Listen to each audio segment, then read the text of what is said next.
పవన్ కళ్యాణ్ హరహర Veeramallu cinema ఆపడం నీ వల్ల కాదు అంటూ సెన్సేషనల్ కామెంట్స్ చేశారట రెబల్ స్టార్ ప్రభాస్. ప్రస్తుతానికి వీటికి సంబంధించిన విషయాలైతే సోషల్ మీడియా వేదికగా వైరల్ అవుతున్నట్లుగా సమాచారం.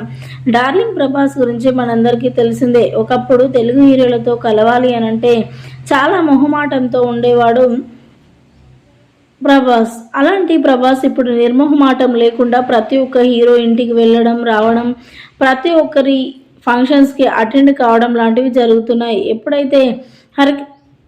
ఎప్పుడైతే తన పెదనాన్న కృష్ణంరాజు చనిపోయారో అప్పటి నుంచి కూడా వెలుగులోనికి వచ్చారని చెప్పాలి. ఎందుకనంటే అంతకుముందు అన్ని బాధ్యతలు కూడా కృష్ణంరాజు గారే చూసుకునేవారు కాబట్టి ప్రభాస్ చాలా వెనుకడుగు వేసేవారు. కానీ ఎప్పుడైతే ఆ పెద్ద ఆయన కన్ను మూసారో అప్పటి నుంచి కూడా రెబల్ స్టార్ ప్రభాస్ ప్రతి హీరోతో మంచి సాన్నిహిత సంబంధం కలిగి ఉన్నాడు. ప్రతి హీరో ఇంటికి వెళ్ళడం, రావడం, ఫంక్షన్స్కి అటెండ్ కావడం లాంటివి చేస్తూనే ఉన్నారు. ముఖ్యంగా పవర్ స్టార్ పవన్ కళ్యాణ్ అంటే తనకి కూడా చాలా చాలా అభిమానం అంటూ ఎన్నో ఇంటర్వ్యూలలో కూడా మాట్లాడుకొచ్చారు రెబల్ స్టార్ ప్రభాస్. ఇక తన సినిమా హరహర వీరాల విషయంలో మరి ఆ సినిమా ఎందుకు ఆగిపోతుంది అనేది తెలియదు. కానీ ఒకవేళ ఎవరైనా వ్యక్తుల ద్వారా ఆగిపోతే మాత్రం దాన్ని ఆపడం మాత్రం ఎవరి వల్ల కాదు అంటూ కూడా మాట్లాడుకొచ్చారట రెబల్ స్టార్ ప్రభాస్.